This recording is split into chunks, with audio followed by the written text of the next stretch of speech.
किया हो राम जी कौन भाई आया ये तनमु रावण हो माए बाप जाल मारे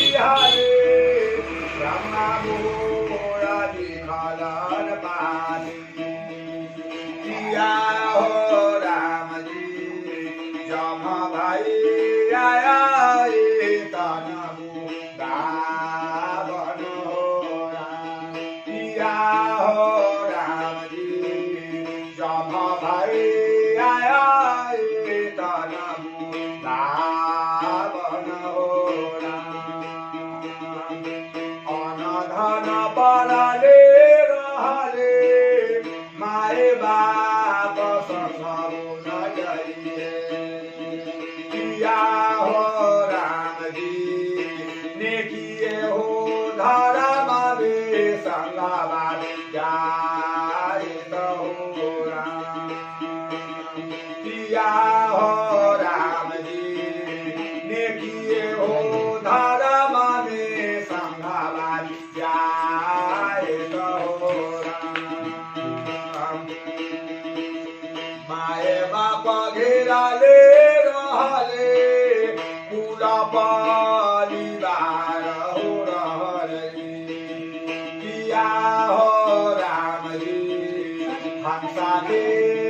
उड़ाई दे खुला खल हो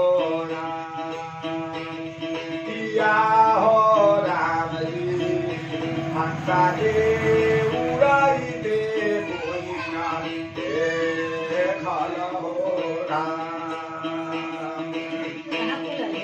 आधा सारा दिया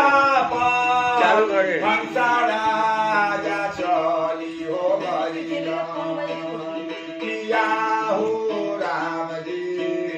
घुमा फेरे मानी लगे